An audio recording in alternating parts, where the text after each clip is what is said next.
serving as a member of the Parliament Lok Sabha from Thiruvananthapuram, Kerala since 2009.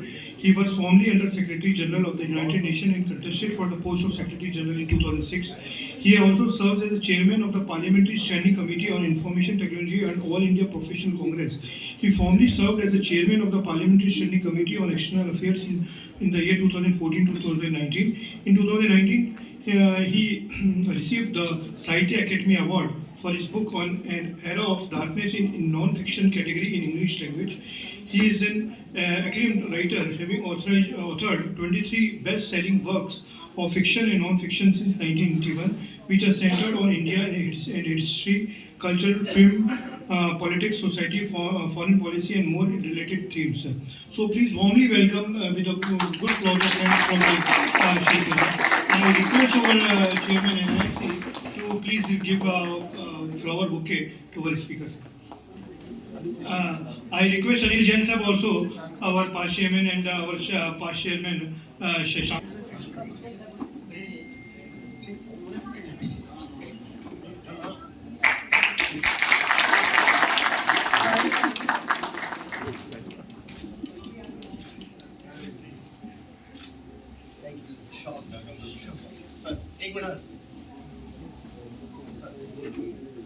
This weather shoulders always better.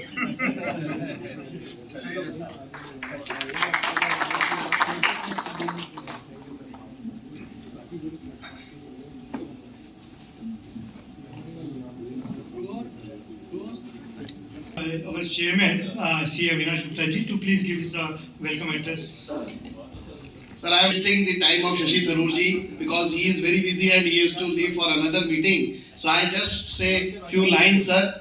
On behalf of the Northern India Regional Council of Institute of Chartered Accountants of India, I formally welcome you that you have taken out time out of your very busy schedule. So I thank Oves Bhai who is key in making this possible. So thank you very much for coming, and straightforward I invite Shashi Tharoor sir, please address again. People are waiting for you since morning to listen to you, sir. There are about 1,015 people who have joined virtually also. Great. Well, thank you very much. And Avinash Gupta ji, Mr. Harish Chaudhary Jain, Ashish Bansali, distinguished members of the audience, and all those watching online. Greetings and good afternoon to everyone. It's a pleasure to join you at this conference on the theme of professional empowerment that you have all organized. And I must say the Institute of Chartered Accountants Northern India Regional Council has drummed up a very impressive turnout. My congratulations and my thanks to all of you for extending this invitation to me to join you. And of course, my thanks to my good friend and All India Professionals Congress colleague, C.A. Uwais Ali Khan, who facilitated this interaction. Now, you've asked me very kindly to share some thoughts on leadership in the post-COVID world. And this is certainly a timely topic, though I know with Omicron spreading, we're not sure yet that we are in a post-COVID world. But the widespread transmission of the virus and the corresponding impact of the ongoing pandemic has spared no segment of our society. I know we've all been affected to greater or lesser degree.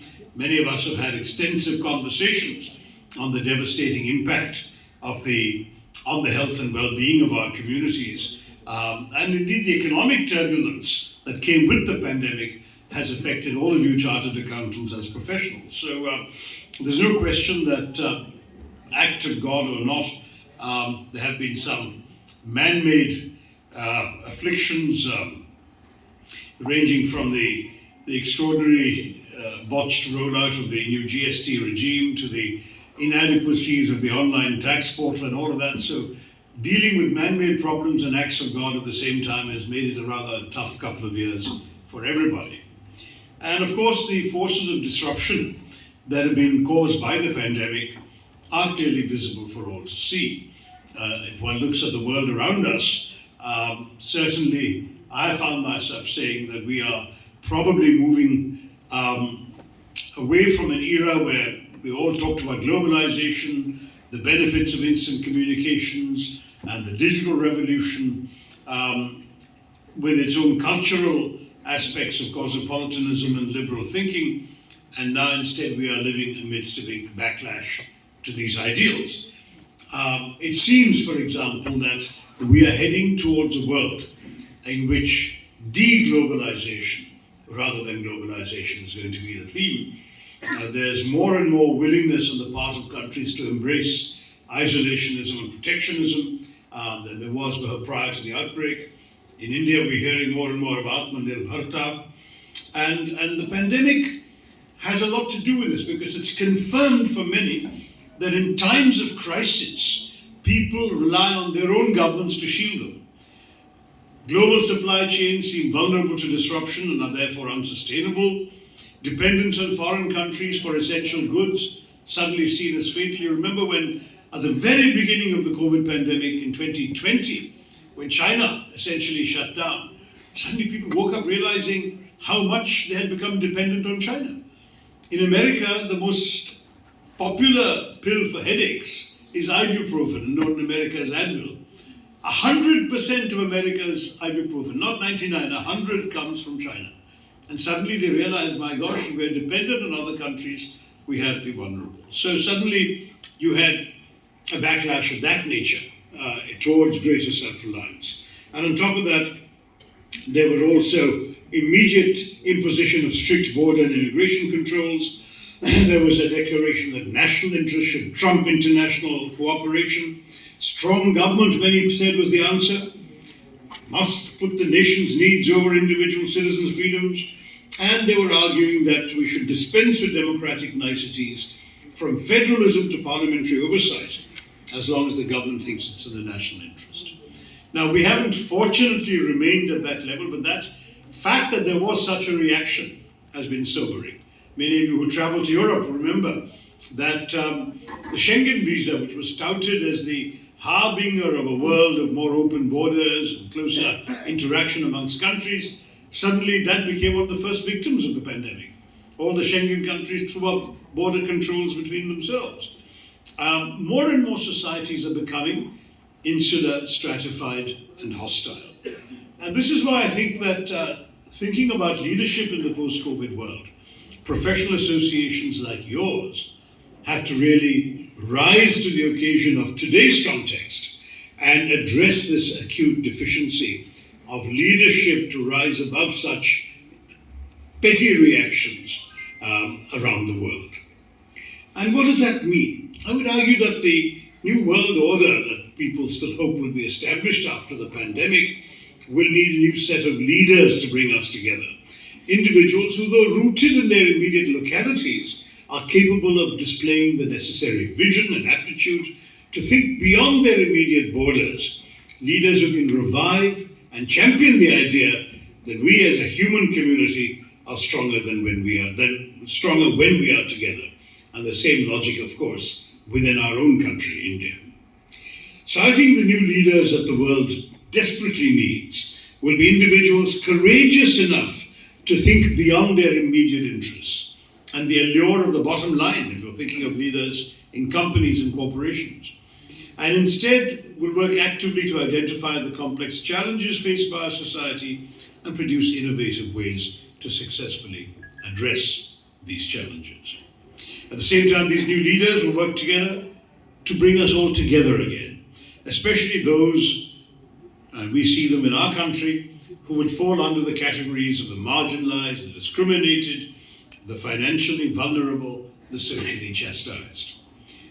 Leaders, therefore, need to be more than managers. They need to be visionaries, to be problem solvers and change makers. So as today's pandemic has made abundantly clear, it's fair to say that even those countries that once felt insulated from external dangers by wealth or strength or distance now fully realize that the safety of people everywhere depends not only on, say, their local security forces, but also on guarding against terrorism, warding off the global spread of pollution, of disease, of illegal drugs, of weapons of mass destruction, of climate change, and of course on promoting human rights, democracy, and development. Jobs everywhere depend not only on local firms and factories, but on faraway markets for products, inputs, services, on licenses and access from foreign governments, on international environment that allows the free movement of goods and persons, and on international institutions that ensure stability. In short, on the international system. We are all connected. In fact, we're all interconnected. As someone once said about water pollution, we all live downstream. Something happening in one place does not leave us all unaffected where we are. And that means we simply cannot afford to be indifferent about our neighbors, whether our neighbors in the next basti or our neighbors in a next door country. Ignorance is no longer a shield, therefore it cannot be an excuse. And what does that mean for leaders in India? To my mind, leadership in a country like ours has to be anchored in empathy. Empathy, fellow feeling for our fellow human beings. Where there is discontent, whether in the public as far as the political leader is concerned, or in the office as far as the corporate leader goes, it's our responsibility to understand what provokes that discontent and to find long-term answers that benefit the largest number of people. Together, for instance, we must move beyond narrow concerns of national security, which is of course freedom from attack or terror, to a broader vision of human security, freedom from hunger and hopelessness. We have to work towards an India and a world where everyone has food, clothing and shelter, where democracy reigns, where people's creative and entrepreneurial energies are freed, where human rights are upheld, and the environment is protected. And that means leaders like you must join hands with leaders in parliament, in civil society, in education, and more. And this is a world in which all of us are involved. There's no opting out of the challenges of leadership in this area. Change requires commitment. And as Mahatma Gandhi so memorably said, you must be the change that you wish to see in the world. So for a leader, in your own lives and actions, you will need to display your engagement with the serious problems around you and figure out what you can do to address them. And this means that leadership in a chaotic democracy must be able to live with, welcome and embrace diversity. Different perspectives are embedded in our democratic ethos. They're also there in our everyday life. And there's always room for misunderstanding. I remember one of my favorite stories was about the farmer who is receiving a visitor to the farm, and this is a good Punjabi farmer, one of those who's recently won a big fight against the government, and he gets an overseas visitor, let's say from America, agricultural expert, and very proudly shows him a small farm. He says, my land goes all the way up to there, and he points to a road, and the American looks, and for him it seems a narrow country lane. But he says, you see, up to that highway is my land, and then he says, right up to that irrigation canal is my land, and the American looks and he sees a trickle of water. He's not terribly impressed. And then the farmer, being polite, says to the American, what about you? The American now has come from Kansas or one of these Midwestern prairie field states where the fields all sort of roll on for miles on end. So he draws a deep breath and says, well, in the morning I get into my tractor and I drive 3 hours to the northern boundary of my land. And then I take another 2.5 hours to the western boundary of my land, and I break for a sandwich, then it's 4 hours down to the southern boundary of my land, and then at sundown it takes me another couple of hours to get back to my ranch house. And the Punjabi nods very, very sympathetically and says, yes, I know, I too used to have a tractor like that. Now, the reason I tell the story is simply to say that what you understand depends on what your assumptions are. You can deal with the same set of facts, but if you have two totally different set of assumptions from which you're understanding those facts, you come to different conclusions. I think because two sets of people can approach the same set of facts from totally different perspectives, and because those perspectives can be based on different premises, leaders must know how to look beyond the obvious and beneath the surface. They must always bear in mind the idea that there is more than one side to a story and more than one answer to a question. And only a leader can spot that. And this means that leaders need to get comfortable dealing with the paradoxes of our society.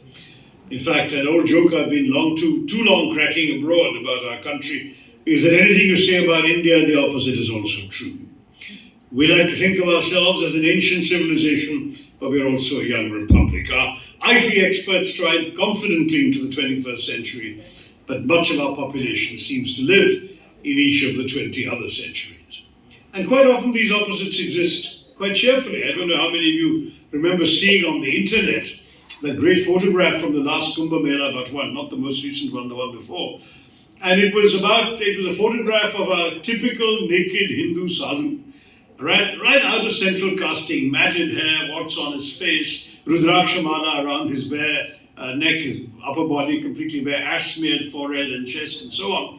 And you would think this is a cliched picture of timeless otherworldliness. But in this photograph, this Hindu sadhu, staring away into the distance, is actually chatting away on a mobile phone.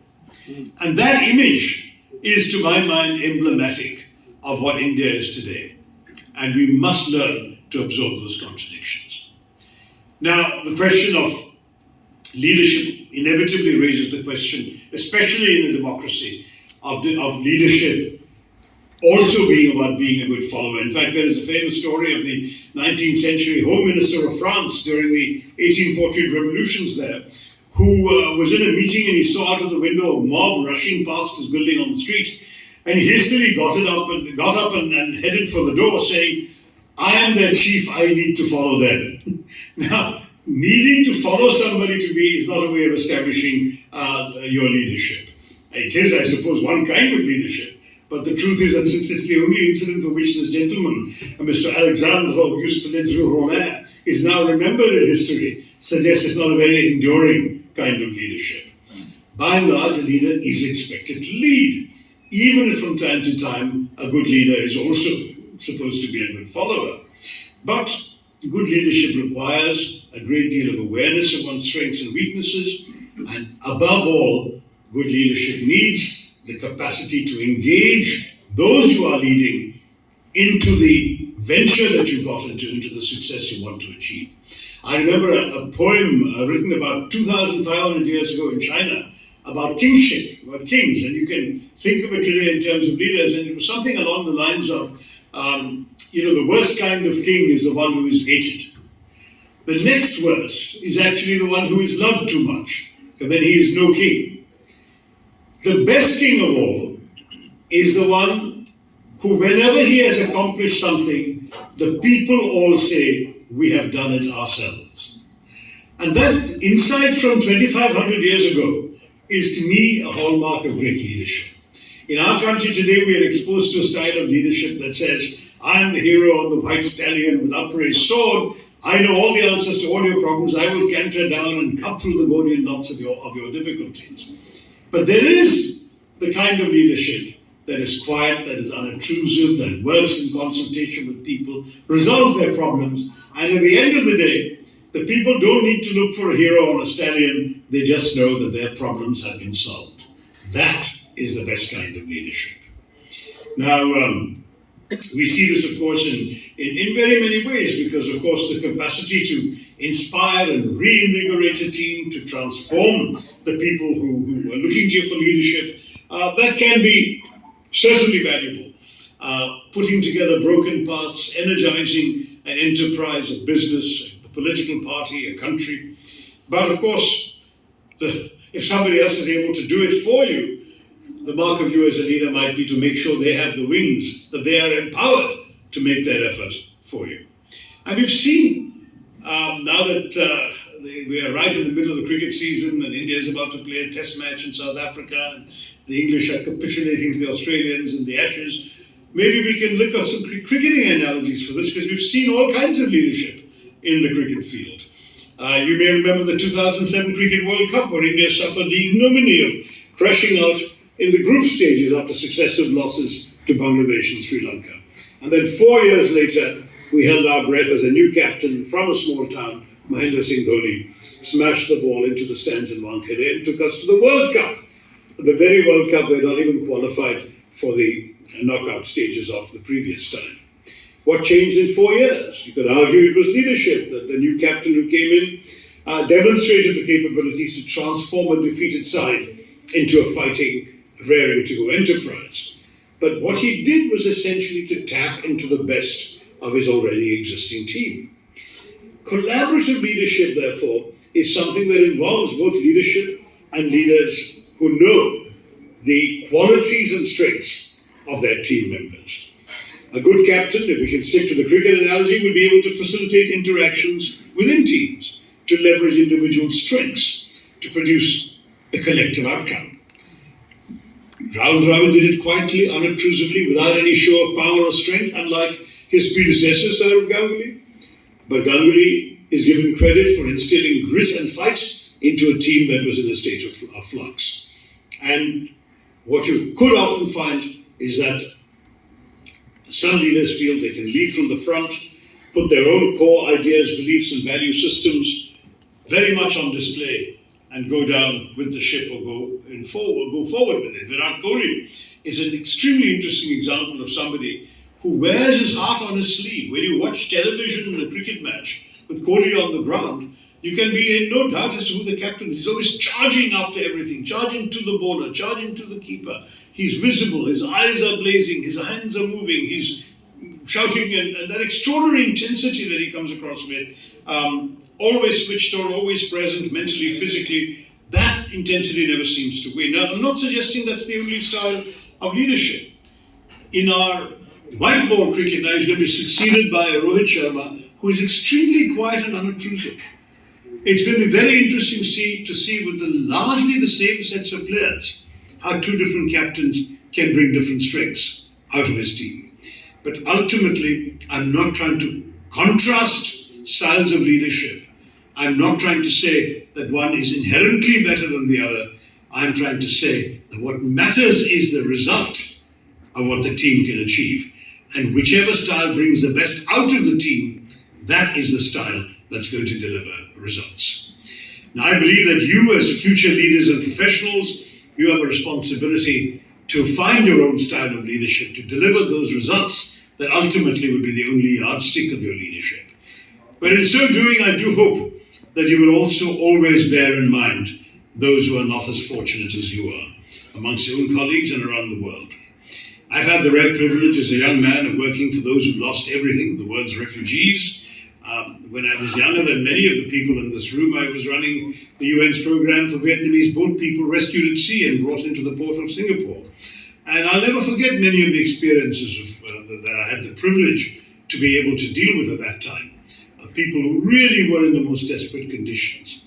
And the satisfaction it gave me at the end of the day to know I could put my head to the pillow at night, knowing that things I'd done during the day had made a difference to people's lives. That's the motivation that has brought me into politics today, to try and do the same thing, to try and make a difference to people's lives. And I argue that that's a privilege every one of you can enjoy, whatever leadership role you may take on, whether in a company, whether in an organization, whether in an academic institution, whether in national politics. I hope that all of you, as members of the ICAI's Northern Regional Council, will reflect further on the kind of leadership you'd like to see and that you'd like to embody in the post-COVID world. All of you are in many ways the backbone of our economy. It's all the more imperative that you develop the necessary tools for your own personal growth, and at the same time that you'll have a chance to flourish despite the turbulence of recent times. Let me congratulate the membership of NIRC for putting together this impressive conference. I wish you all the very best for a successful meeting and for becoming the leaders that the country needs. Thank you all very much. Jai Hind.